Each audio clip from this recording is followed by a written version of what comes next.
дар маҷмаи варзишии суғд-аренаи шаҳри Хуҷанд мусобиқаи вилоятӣ ва чемпионати вилояти суғд оид ба шоҳмот баргузор шуд. Дар мусобиқаи вилоятӣ оид ба шоҳмот 70 нафар шоҳмотбозони аз 8 то 12 сола ва дар чемпионати вилояти суғд оид ба шоҳмот 40 нафар варзишгарони аз 14 то 20 сола иштироку маҳоратсанҷӣ карданд. намуди варзишии шоҳмот хеле бо суръати тез рушд карда истодааст. чемпионати вилояти суғд оид ба шоҳмот аз синни 14 сола то синни 20 сола байни наврасон ва ҷавонон хеле шавқовар, хеле байни рақобатпазир гузашта. дар ин ҷо бисёр насли нави шоҳмотбозон пайдо карда шуданд, истеъдодҳои нав пайдо шуданд, баъзе натиҷаҳои ғайриинтизорӣ дида шуданд ки мо хеле аз ин натиҷаҳо хурсанд ҳастем.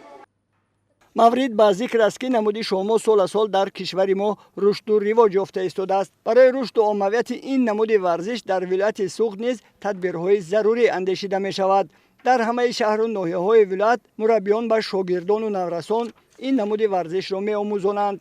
чемпионати вилояти суғд оид ба шоҳмот дар сатҳи баланди ташкилӣ ҷараён гирифта, аз байни 40 нафар 8 нафар беҳтаринҳо аз ҷумла дастпарварони мактаби варзишии зарафшони ноҳияи ҷаббор расулов, шоҳмотбозони шаҳрҳои Хуҷанд, Истарафшан ва Гулистон соҳиби унвони чемпиони вилояти суғд оид ба шоҳмот дар соли ҷорӣ гардиданд.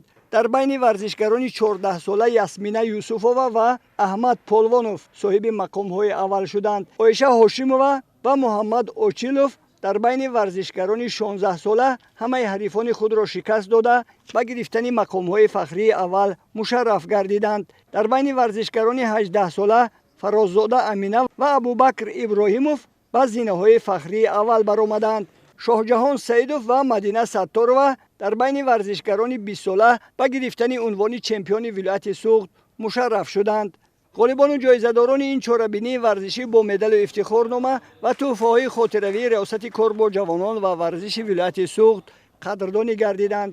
акнун ин варзишгарони беҳтарин дар мусобиқа ва чемпионатҳои ҷумҳуриявӣ вилояти суғдро муаррифӣ менамоянд.